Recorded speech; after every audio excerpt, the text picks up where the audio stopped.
go to the next slide. One of the groups that, the reason that, let me just tell you really quickly, when I announced that I was going to be talking about this subject at this event, several people, starting with Rebecca, noticed about my talk, and this has developed into a panel discussion on the topic because of citizen activism, and it all focuses around Narconon, because a lot of people do not know that Narconon is, in fact, a Scientology group. And a lot of people think that Narconon is an independent franchise, which it actually is. It is an independent franchise, but it is a Scientology program, and it is managed by the Church of Scientology. Those are just some examples of Narconon materials, in case you've ever seen those pictures. But I just wanted to clarify, if anybody had any doubts about this, that they absolutely are a Scientology group. And the goal of Narconon is drug rehabilitation of the individuals.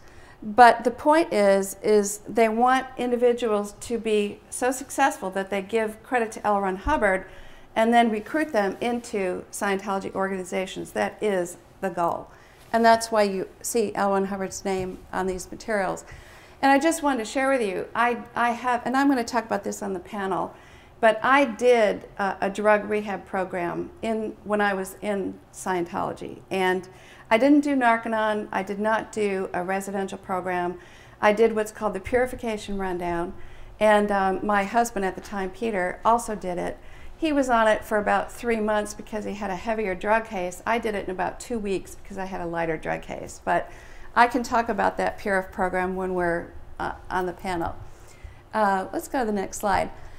This is just a picture, if anybody had any questions about Narconon, this is a picture of the management of Narconon from the local level to, local level meaning like, let's say, Decatur or Atlanta, to a regional manager, to a national manager, to an international management. And when I was in Scientology, I worked at the international level, and I'm totally familiar with the Watchdog Committee member that managed the Association for Better Living and Education, which the Narconon program falls under.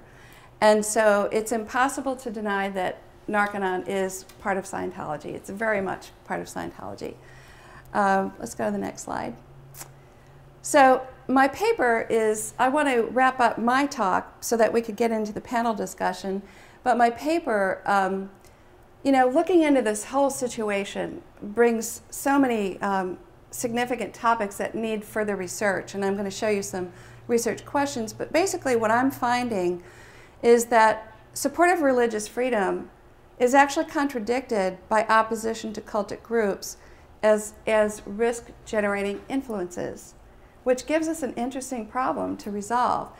And the growing fear of cults is really equated with terrorism, mass suicides, brainwashing, and exploitation of followers, as expressed through a rising form of antisocial activism in communities against groups perceived as cults.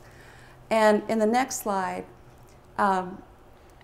this brings up questions that I would love to pursue. And as sociologists, I'm a writer, but I'm constantly writing about cultic studies. So sociologists could definitely take up some of these points. But I feel further research is needed on the question, why do some communities consider their health or sustainability threatened if a cultic group moves in town and others don't? And we need to analyze the demographics of areas and determine public's reactions to other cultic groups or groups perceived as cults. And are the people who claim to support religious freedom and the First Amendment the same ones who oppose cultic groups in their area? It's an interesting question, and I find myself challenged with it myself because of my, experiences in Scientology.